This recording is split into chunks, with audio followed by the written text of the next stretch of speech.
Welcome to our fourth Let's Talk series by the Ibisame Relational Health Clinical Team.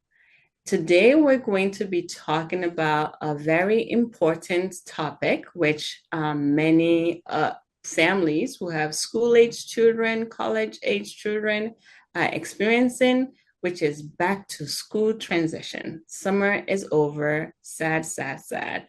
But we're going back to school now, and I'm sure not only are the children anxious about going back to school and stressed out about going back to school, parents are also stressed out about their kids going back to school, making sure they have everything, making sure we organize schedule, dropping kids off at school. So today we have our esteemed clinicians, Dr. Natalie Redcross, who is going to be talking to us about both her personal experience and also clinical experience of like actually having to transition kids back to school. And then we have another esteemed clinician, our very own Joseph Murdo, who is also one of our clinicians here at Ibisame, who's also going to be talking about the personal experience of transitioning kids back to school from another level, another perspective as well. So our topic today is recognizing parental burnout and why prioritizing mental health matters during the back to school transition. So this topic and this series is really to focus on parents and really to get the help that they need. So welcome, Joseph and Natalie. Thank you for joining us for the Let's Talk series today. Thank you. Thank you for having us. Great. You're welcome. So if you two don't mind, just really introducing yourself and how this topic relates to you.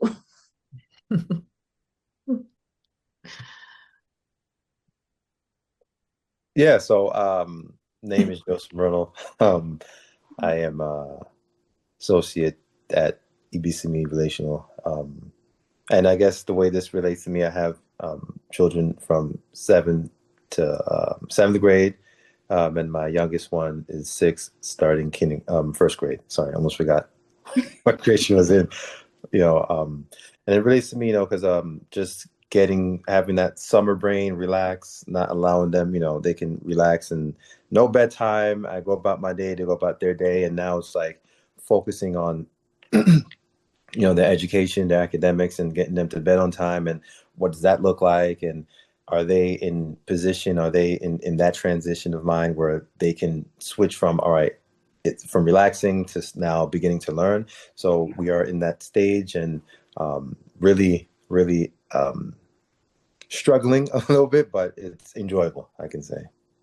Great. Awesome. Thank you. And hi, again, I'm Natalie Redcross, also associate therapist at Ibisame. And I've been through the K through 12 back to school transitions many times. And now my twins are starting their sophomore year in college. And what I can say is that I was blown away by the fact that there's not that much of a difference between now and when they were in 6th grade, 7th grade, 8th grade. No, I don't have to worry about school supplies and the like, but coming off of a summer of working, and there's not the same level of not necessarily, I should say, the same level of social stability and reliability as there is in elementary, high school. Your friends are kind of your friends, and college friends shift and change, and they live in dorms, and some friends don't live in dorms, and it's very emotional for the students. It's very, very emotional, which plops right down on us then, because Right. we're feeling it. We're feeling it, and they're moving in, and it's kind of like there's interestingly a whole lot more to deal with back to school. Yeah. It's been a lot. No, that makes sense. So like what I'm hearing you to say is even when they're younger or when they're in college, young adults, it's still stress just going back to school. The stress looks different, but it's still stressful for not only the kids, but also the parents. And because the kids are feeling stressed, the parents are also feeling stressed as well. Right. Even though, yes, the summer might have been relaxing, but then August, September comes around, then there's like a lot that's happening, and the parents not only have to juggle the kids' schedule, they also have to continue to juggle their own schedule as well. So Right. this brings us to this concept of like parental burnout, right? Particularly during the transition of back to school. So can you all like talk a little bit about that? How do parents actually identify this burnout, right? What does it look like? How can parents tell the difference between the normal stress of just with parenting and the normal stress of like the normal burnout stress of like transitioning them to school? I can take that on, I guess. I'd say the major differences, I mean, I think as parents, kids are often the topic of conversation, true. But when I'd say the difference between parental burnout and then bringing back to school into it is when the kids are the sole focus Mm-hmm. and your stuff keeps getting shelved over and over and over again. And you even justify it as like this is the way it's supposed to be. And I think that's when burnout starts to creep in. When you accept it, I guess this is the way it is. I'm a parent, and you don't you just leave it on the shelf.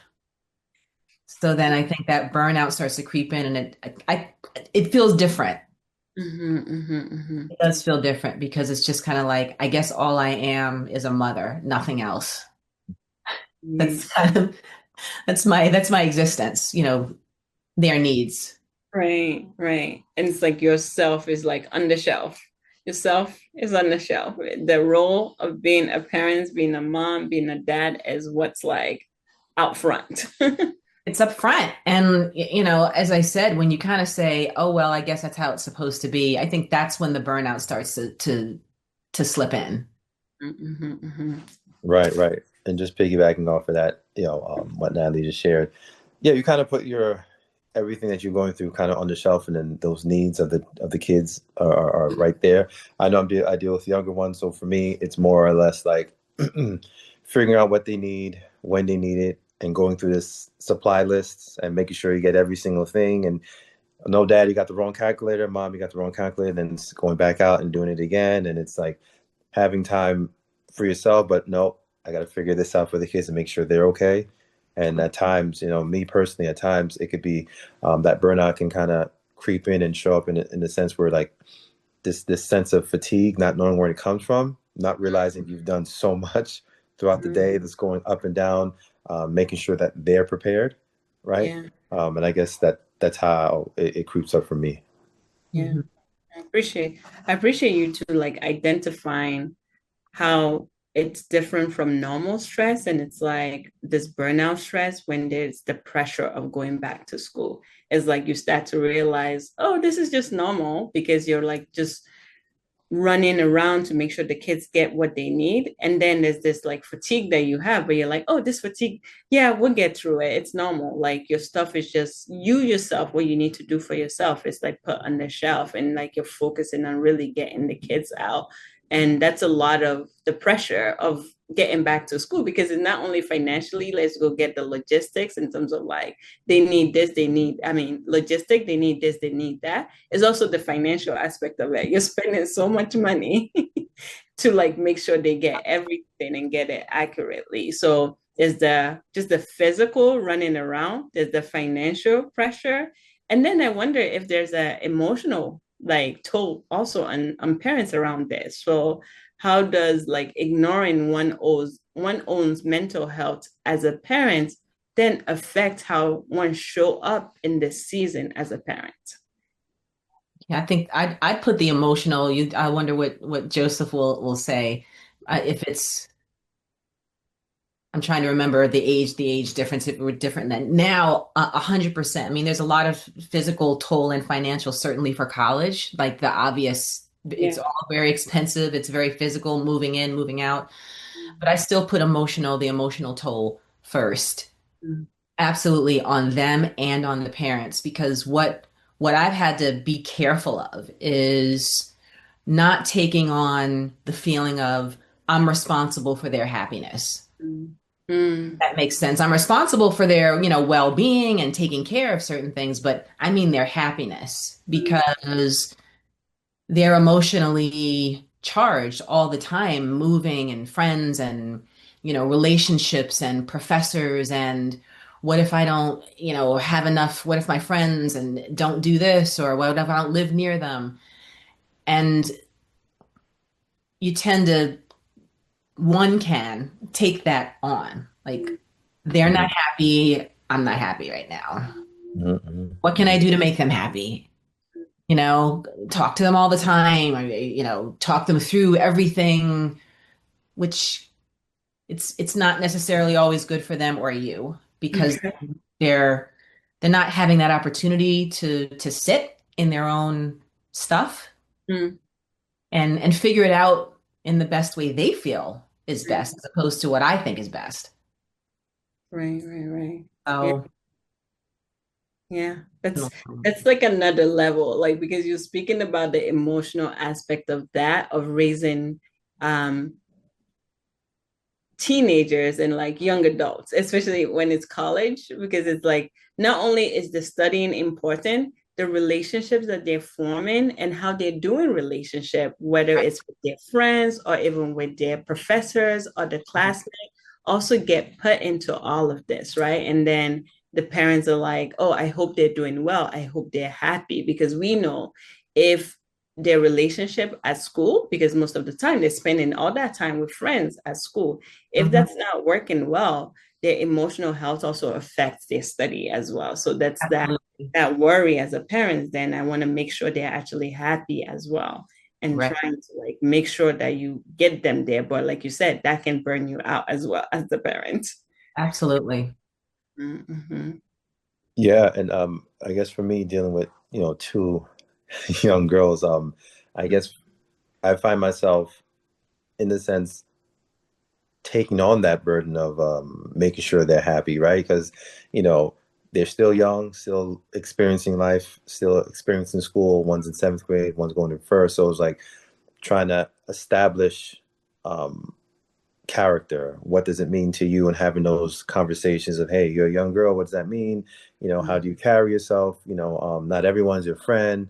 So having more of those conversations and also being present with what they're saying, because if they don't get it, also being mindful of, all right, how do I break this down even more? Right.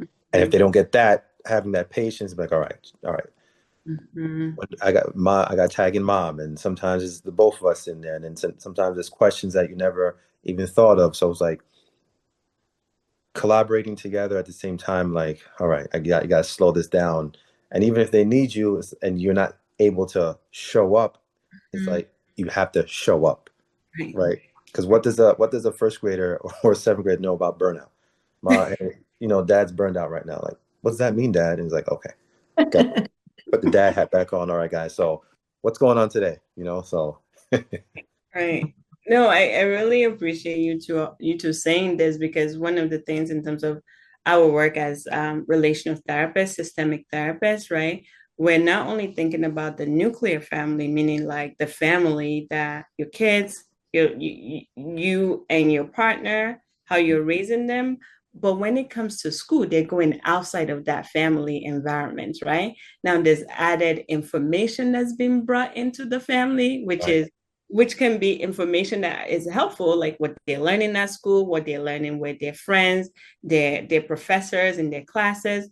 But then because they're interacting with other human beings, right? The stress that comes with that too. So parents have to also deal with that. So we're not only talking about school, like the academic aspect of school, we're also talking about their own, really helping them with their mental and emotional presence, and how right, that is also an important aspect of parenting, and how that can be a burden also for the parents as well. So I right, really appreciate your pointing that out, that yes, it's going back to school. Yes, we need to focus on the academics.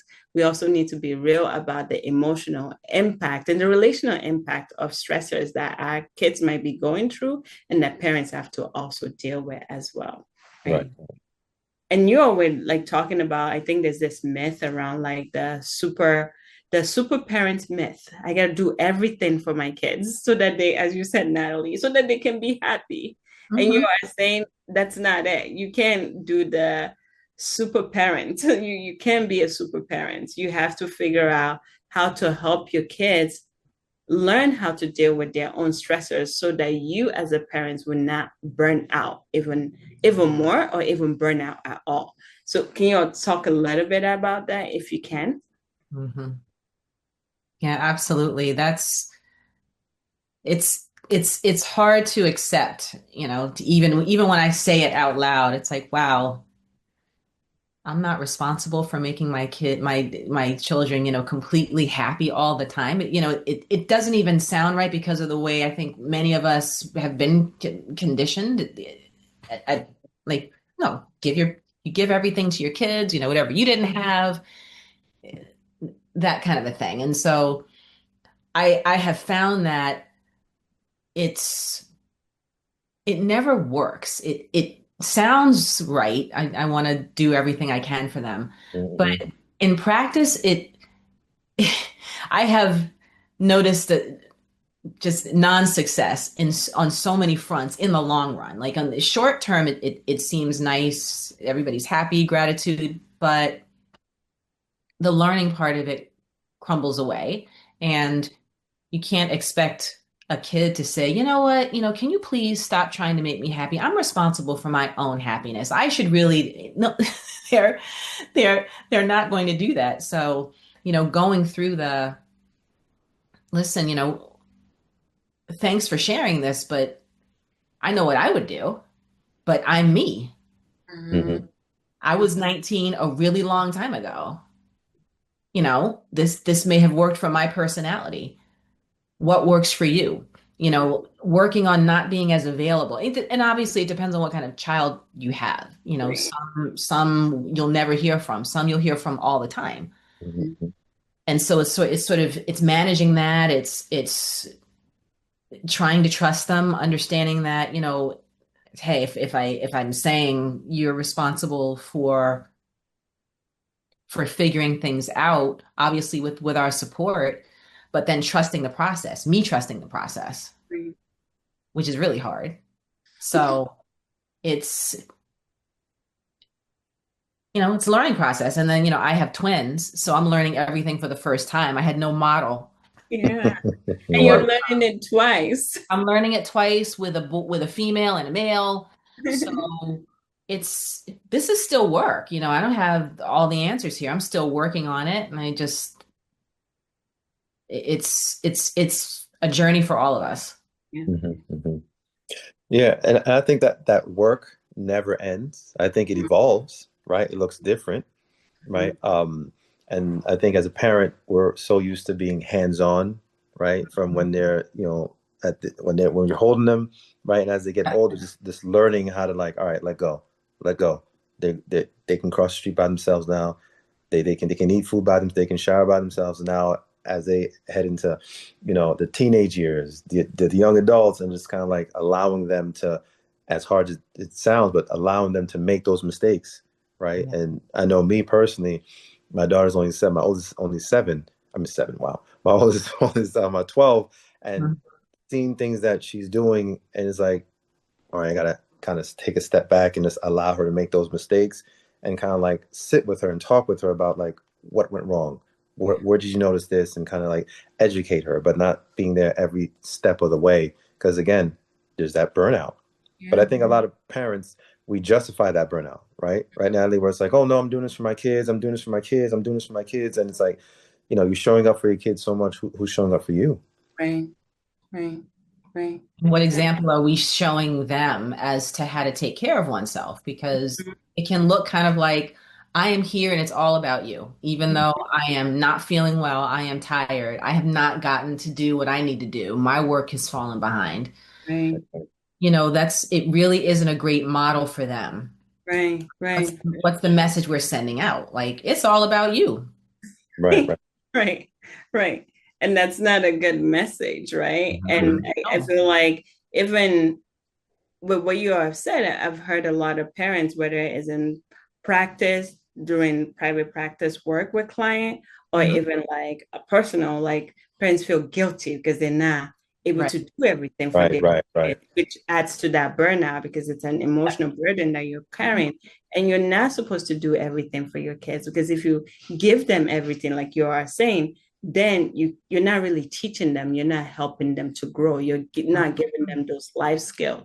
I remember I remember I used to say this to my parents: you have to trust who you've raised.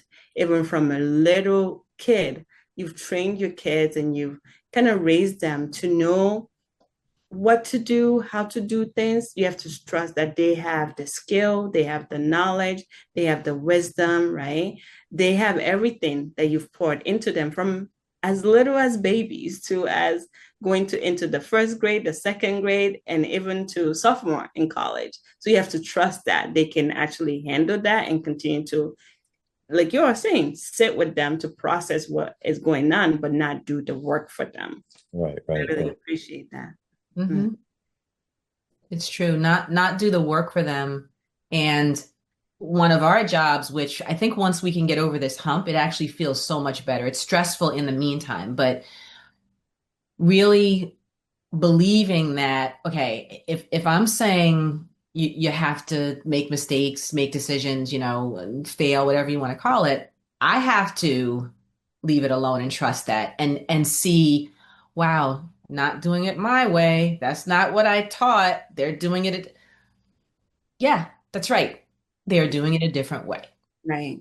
They're Right. taking the long route, even though I know a shortcut. Right. This looks crazy. They're going to crash at some point, but I need you to just be quiet if the crash isn't going to be dangerous. If Right. it's, Right. if it's a bump, and an ouch or a sting, Right. I Hmm. need to let it happen. And then if they come to me and want to talk about it, like Joseph said, okay, let's process what happened.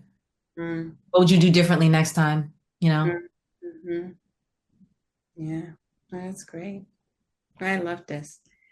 I'm not upholding this like super parent myth, right? And especially during this time of transition, because when you're going back to school, you're moving from one grade to another, which we know transition is difficult for anybody, especially kids and teenagers. So even then, parents are more like, let me be hands-on, let me make sure they have everything.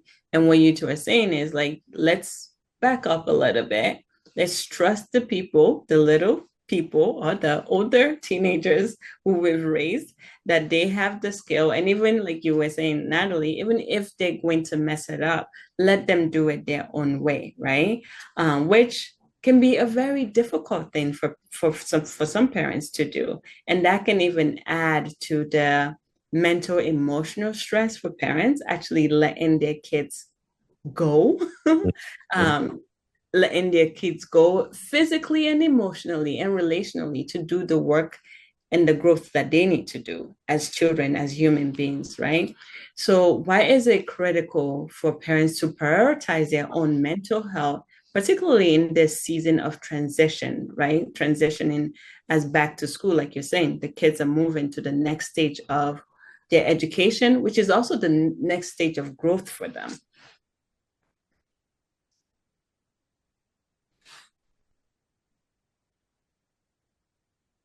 Joseph, you want to take that one? Oh, so sorry. I think, why it's important is just to be an example for the kids, because as they get older, you're being that model for them, and also for yourself to be able to show up for yourself. So I know we talk about, self-care routines, right? Mhm. And making sure that, hey, it's about the kids, but also your health matters too. You matter in the greater scheme of things. And just being able to acknowledge that, even if it's just taking them to the store or just acknowledging that, hey, you're doing something, right? Acknowledging the work that you're doing, the effort that's being put in, and just also sitting down with the kids and just conversating with them and just explaining to them, I know it might be taboo in certain household, but talking with the kids about maybe what's going on for you, what's Mhm. going on for them, and just give them an introduction into like the mind of what mom and dad has to deal with, what mom and dad thinks about, right? Maybe not tell them everything about, hey, the mortgage is due or things of that nature, but just like really just, building a foundation. Because again, as they get older, you learn to let go, and letting Right. go now is part of now not maybe being hands-on, but maybe being hands-on in a conversation or through dialogue. Yeah. So modeling even for them, like which is another aspect of training them and parenting Right. them, Right. right? How you're taking care of that yourself and prioritizing of your own mental health and even talking about it might like help them to also know how to do it for themselves as well. Right. Mhm. Mhm. I really love what you just said, Joseph. Just that's another way I think we can get burned out when all the conversations focus around them and what they're doing and everything. It's kind of like, oh, here's what I'm doing. This is what's happening at my job. You Right. know, Right. I had a rough day last Thursday. Here's why. I had a great day on Tuesday. Here's why. This is what I do. This is what I'm expected to do. It's just maybe they won't understand it all. Maybe at the time they won't care, but they're hearing like, wow, we're not talking about me or my sister or my brother right now. We're talking about like their everyday kind of lives. Mhm. I think they take that with them even if they don't show it or express it right now Yeah. or understand it, just that they're hearing about other people, these people who spend a lot of time taking care of their needs, most of the time taking care of their needs. So I really like that point of just like, hey guys, why don't you ask what dad's reading or how dad felt about the TV show he watched last night or mom, Yeah. just like Right. let's express interest in everybody. Yeah. No, Right. I really like that because it kind of also shows them that mom and dad, like their parents, are human beings. They're Yeah. just not Right. mom and dad. They're actually human beings who have lives, who have emotions, who also gets tired, gets burnout, right? And Hmm. they're also taking care of themselves. And it's another way of really helping the kids to be caring and empathetic people, right? Right. So I appreciate that. So, what are some of the practical steps that parents can take to prevent burnout, particularly in this busy season of like transition back to school? Anything that you two have tried for yourself or that you can recommend? Hmm. Gotta think on this one. Um, Yeah. I would love to hear what you have to say, Natalie, because you're dealing with the older ones. I mean, I think a lot of it is when I'm successful, it feels glorious, but I'm Mm, still working on it. So when I say that when I'm successful in any aspect of letting go, like just allowing them to do something, that takes another thing off of me. mm, So yes, I exchange it for a little bit of worry, like, oh my gosh, is this going to work out? What are they going to do? Is he going to go to the advising center like I told him to? You know, even though I do worry about it, I'm not doing it. I'm not following up. And I'm not getting irritated and cranky, mm. which can cause Right. well arguments here and there, right? Why didn't you do this? Oh, I told you to all of that. When I am able to be at peace with, okay, I'm gonna let you figure it out. When I'm really able to successfully do that, it feels so good, and I feel that that's a form of self-care. So I Mm, think we can adjust it to the kindergartner, the fifth grader, the seventh grader. It can Hmm. be adjusted just with age appropriate things like, okay, so this is our job here. These are the things that you have to take care of. This is what happens if it isn't taken care of, like on time or, deadlines or what have you. So I hope that it may not sound practical, but for me it is mm. to truly like not just say let go, but let some stuff go. Let them do it. Right. Right. Right.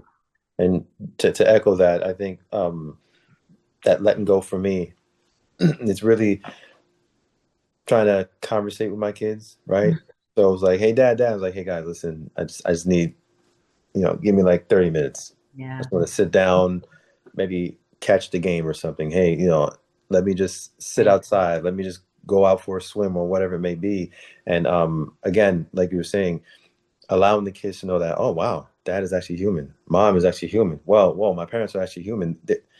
They get tired. Wait, you have hobbies? Like, yeah, you know. Mhm. So again, it goes back to that modeling, right? Right. Showing that, hey, when I am tired, I do things for myself so I can get re-energized to come back to you, and just letting them know that, yeah, super dad is not always full of energy. Super dad sometimes needs to relax. Super caretaker sometimes needs to just relax and just like maybe take a 30-minute nap, 20 minute, whatever it may be. But I think it boils down again to that modeling. Yeah, for sure. What you are saying reminds me of when my nieces and nephews were like toddlers, and Mhm. my sister, my brother-in-law, there's a book. It's called 5 Minutes of Peace. I can't remember who wrote the book, and so they usually read that book, like 5 minutes of peace. Like mom and dad needs 5 minutes of peace. Right. Aunt and uncle needs 5 minutes of peace, right? Just to let them know, right? Yeah. Like as people parenting, whether you are a parent, mom and dad, or even aunts and uncles, right? Right. Like, hey, we need to also take a step back to take care of ourselves, because if we're able to do that, even 5 minutes can help us to be even more in tune with helping the kids, right? Because we have to regulate ourselves in order to be able to take care of them. Yeah. And That's that makes right. Yeah, and it's the parent not, and I know this is really easier said than done, but working on not taking that as, you're feeling guilty or you're being selfish. You're actually being very selfless because you're making yourself a better, less cranky, less irritated, less aggravated individual. If you say, I'm taking this time, and yes, it's without you, Hmm. Hmm. child or grown right. or young adult. It's without you. And if you like, don't, all the years of me, loving you as a parent, these times are not taking away from that. Right. Right. But believe Exactly. me, they take the time they need to do what they want to do without us when they Right. play their games, or, my kids will be like, bye when they're something more interesting. It's Right. I am. So Right. doing Right. this. Yeah, no, that makes sense. That makes sense. So, given like our profession, us being in therapy, because we know we do get some parents who sometimes actually come to therapy because they feel stressed. And then when we realize it's not just stress about work, it might not be just stress about even their own relationship, it might be stress around parenting and Mhm. this aspect of transition for back to school. So, how can therapy specifically help parents to cope with the stress of parenting in general and this school's transition? Mhm. Well, I think it's just having those conversations, right? And just like, let's put everything down and let's just talk, right? We're not here to find the right way. We're not here to look for a solution. It's just, let's just put everything out and let's just have conversation. What does it feel like? And sometimes I hear that you love doing this for your child, but I'm, checking in with the parent, like, what does that mean for you? When you get tired, are there days, are there times you don't feel like doing it? Yeah. What makes you, why do you continue to drive, right? What does it look like for self-care? Also, Mhm. just creating a foundation for the parent and or kid, to say, hey, it's okay. Mhm. It's okay to have conversations. It's okay to feel burned out. It's okay. And also, like you were saying, Natalie, beginning to process and help them. What does letting go look like? Mhm. What was modeled to you? Is letting go even a thing for you? And just helping them understand that aspect of it too, and just leaving it at times to the kids, let them mess up and figure out that problem solving, so they can develop that problem solving skills. Yeah. Yeah, I would definitely agree with that. And I think therapy helps give them their their space. It's just that time, like, this is for you to lay it all out, share it, no matter how it sounds, Hmm. uh, Hmm. you know, the helping them not to judge themselves Right. Right. about the feelings of burnout and where those feelings are coming from. I think that can be tremendously helpful. Just again, allowing them to say whatever it is they need to say, how they need to say it. And then usually with parents and burnout, immediately it's I love my kids, but or it's the disclaimer. Like, I don't want you to think I don't love my kids. I don't want you to think this. And it's like, listen, can we just have this space for you not to I'm not thinking anything. Mm-hmm. Mm-hmm. I'm not thinking anything. You're thinking a lot about you, which is causing more stress because you're judging yourself. Mm-hmm. So I think that's where it could be quite helpful. Just assuring them that, first of all, thanking them, like, thanks for actually doing something for yourself here. Right, right. So just showing up is self-care, Yeah. Hmm. That's, helping them take it further.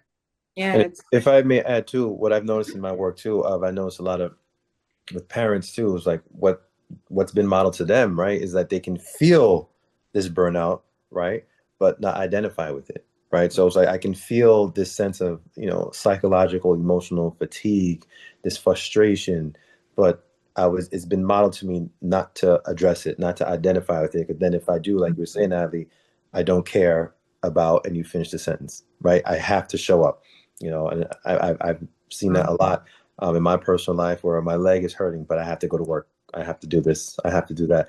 I can't do this, but I have to go to my child's game. If I don't, then what are they going to think of me? And I think it just really needs to be put out there that it's okay, right? yeah, yeah.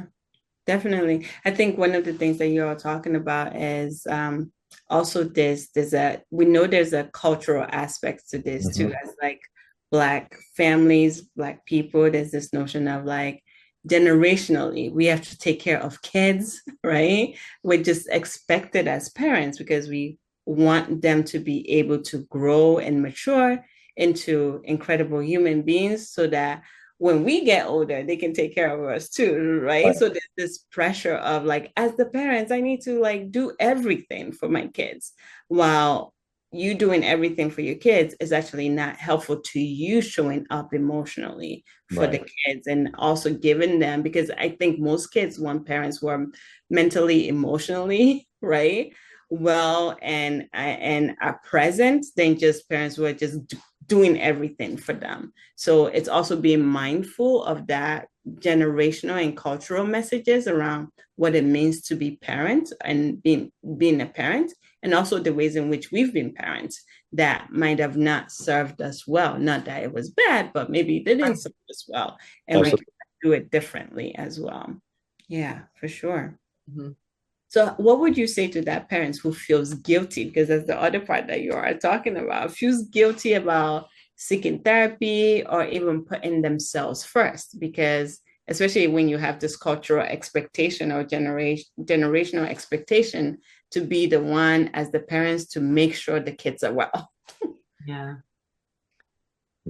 I try to reframe the putting yourself first because I don't know, in my experience, they always take that as I'm being selfish. Like, so I'm like, okay, so if it's don't put yourself first then. How about can you put yourself on the list? Mm, You know, yeah. I'm not looking at order, but I'm looking at attention. You give the marriage attention, the child attention, the pet's attention. I'm just asking you to add yourself in there. Mhm, mhm, mhm, Just add yourself so we can take first, second, third mhm. away from it. Yeah. So, please look at it as, would you pull anybody out of the equation in your family in terms of deserving attention? Mhm, Hmm. Hmm. Oh, but you'd pull yourself out. So trying to just reframe so it's not like, oh, I feel guilty, as if, because a parent will think, oh, I spent a whole weekend at the spa. Oh my gosh, now I have to do double time to give. I'm like, I think, was everybody fine? Like, did anybody, did they fall out, pass out because you were at the spa? You know, maybe they didn't like it. Maybe somebody missed you, and that's okay.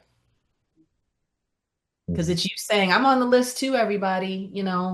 I'm I'm on the attention list, the deserving attention list. So it's not saying it's easy. Right, right. Um, my approach is doing the what could versus what would happen, right? Hmm.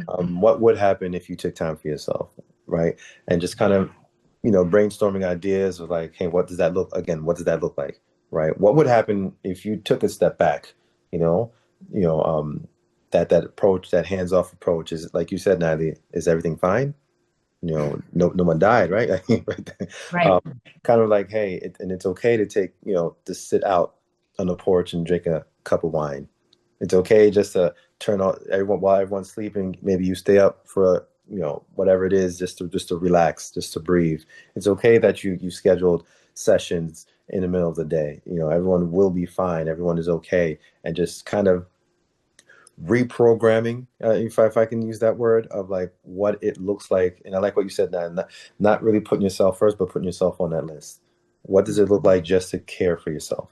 What does it look like to do one thing throughout the day just for yourself? If that's buying a bag of chips or buying your favorite soda or just taking a walk at your favorite park, can we dedicate at least 5 minutes, within the week to just doing those type of activities? Right. Right. Right. Exactly. And that guilt can be, sometimes guilt I think can be really helpful, until it's just damaging. And I remember one situation in which a person didn't want to attend a child's game. Like Mhm. just and the reason was they didn't feel like it.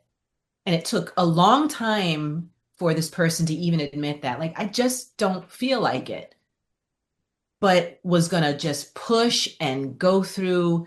And so we talked about, like, why isn't it okay for you to skip something you never skip and not have to make up a reason? You're not sick, you know? You you're okay. You'd just rather be home while everybody's there today. Oh, my child's going to think this or that, knowing I'm home. I, I'm sure sometimes every member of the family just sometimes doesn't feel like doing something. Hmm. You just don't feel like it. You're just whatever the reason is. And so it's being okay with yourself, knowing, look, this has nothing to do with loving my child or my family, or thinking that games or rehearsals are important. It's just this day, my body and my spirit is saying, I just want to sit on this couch and recharge. Mhm. Right, right. Hey, I'm not gonna make it. And working with that guilt. Yeah. Right, right. And if I may add one more, what you just explained now, it kind of goes back to what we were discussing at the beginning of having those discussions, right? Of letting your Mhm. child know, like, hey, honey, listen, I am really tired. I think I'm just gonna relax. I know you got a game today, but I just feel like taking a pause out. I know you're gonna do great, and just again, once you build that relationship, and a healthy one at that, in my experience, the child is usually sympathetic to that, right? They understand it, like, oh, I get it, Dad, I get it, Mom, I get it. Take, relax. You just came from a whatever shift. Just stay Mhm. home. I'm gonna go to the game. I'll tell you all about it when I come Right. home. Or sometimes you might hear, I really want you there, but I get it. And again, so now there's this teamwork where Mhm. that guilt kind of takes a Right. back seat of like, all right, cool, all right. So you're not putting it all on you. I'm also having this conversation with my young child, with my older ones, right? And saying, hey, I just can't make it today. I'm not able to make it today. I'll be at the next one, but right now I just need to relax. Yeah. Yeah. No, I mean, that says the reason why it's important to even have conversations with your kids around what's going on. Right, right. Also, as the parents, because I think for some parents, it might be even parenting out of their own trauma because Hmm. their parents never showed up for their own game. They might be Right, like, right. I have to show up for every single game. So you have to take a step back and remember that you're not your parents.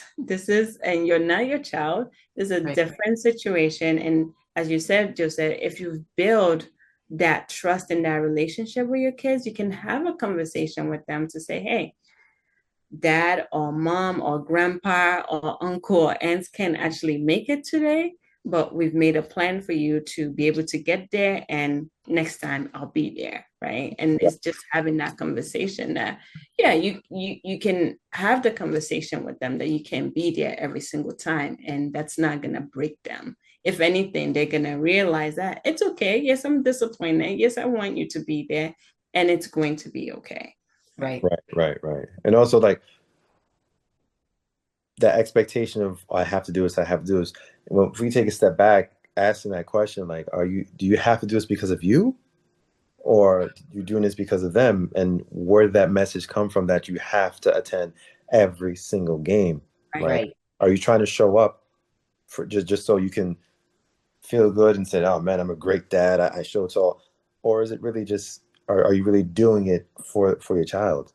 And Right. if you're really doing it for your child, maybe your child's like, hey dad, I don't want you to be at, matter of fact, you know what? I don't want you at every game. I don't think it's, yeah, no. Sometimes if we made the championship, I would like you to be there, but dad, you don't need to come to every home game. Right. You know, so Yeah, for sure. Right. I really appreciate this conversation. Thank you both for not only bringing your personal experience, you're also bringing your clinical expertise to this work. And I hope, like many parents, whether you are a mother, a dad, aunt and uncle, because I know in our communities, aunts and uncles are also parenting. So our grandmas and grandpas as well. So we just really want to thank you all for like making this conversation a very helpful, hopefully helpful conversation to our audience. And as our audience know, this is the type of work we do at Ibisame Relational Health. We are a group private practice who are licensed and pre-licensed marriage and family therapy therapists, and we provide culturally affirming therapy to our communities, both Black and Brown communities, and everyone who love Black and Brown people. So thank you.